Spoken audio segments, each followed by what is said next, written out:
Hello guys, അപ്പോൾ ഇന്ന് രാവിലെ തന്നെ അല്ലുട്ടനെ സ്കൂളിൽ വിട്ട് നേരെ ഞാൻ പോകുന്നത് മെഡിക്കൽ കോളേജിലേക്കാണ് കേട്ടോ. എന്താ അപ്പോൾ രാവിലെ തന്നെ മെഡിക്കൽ കോളേജിലേക്ക് എന്നല്ലേ? അച്ഛനെ പിന്നെയും അഡ്മിറ്റ് ആക്കിണ്ടേ. അച്ഛന് മുൻപ് ആൻജിയോഗ്രാം ചെയ്ത് ഡിസ്ചാർജ് ആയതായിരുന്നല്ലോ. അതിനുശേഷം ഇപ്പം നോക്കുമ്പം HP ഭയങ്കര കുറവ്, ക്രിയാറ്റിനിൻ്റെ അളവ് കൂടുതൽ, കയ്യിലും കാലും മുഖവും ഒക്കെ നന്നായിട്ട് നീര് വെച്ചിട്ടുണ്ട്. ഇപ്പോൾ അപ്പുവാണുള്ളത്. അപ്പവും വലിയച്ഛനും മാറി മാറിയാണ് നിൽക്കാറ് കേട്ടോ. അപ്പം ഞാൻ അവിടെ ചെന്ന് കുറച്ച് നേരം പുറത്ത് വെയിറ്റ് ചെയ്യേണ്ടി വന്നു. അമ്മയൊക്കെ ഞാൻ എത്തുന്നതിന് മുമ്പേ എത്തി അച്ഛനെ കണ്ടിട്ട് പുറത്തേക്ക് ഇറങ്ങി. അമ്മയ്ക്ക് ജോലിക്ക് പോകണമല്ലോ.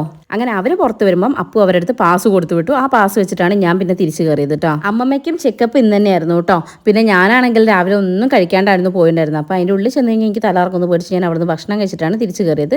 അച്ഛൻ കിടക്കുന്നുണ്ട്. അച്ഛന് കുഴപ്പമില്ല, എന്നാലും മെൻ്റലി അച്ഛൻ ഭയങ്കര വീക്കാണ്. ഭയങ്കര സങ്കടം പറച്ചിലൊക്കെ ആയിരുന്നു കേട്ടോ. പിന്നെ ഞാൻ കുറച്ച് നേരം അവിടെ ഇരുന്നു. 11:30 ആയപ്പോഴാണ് പിന്നെ ഞാൻ അവിടെ നിന്ന് ഇറങ്ങിയത്.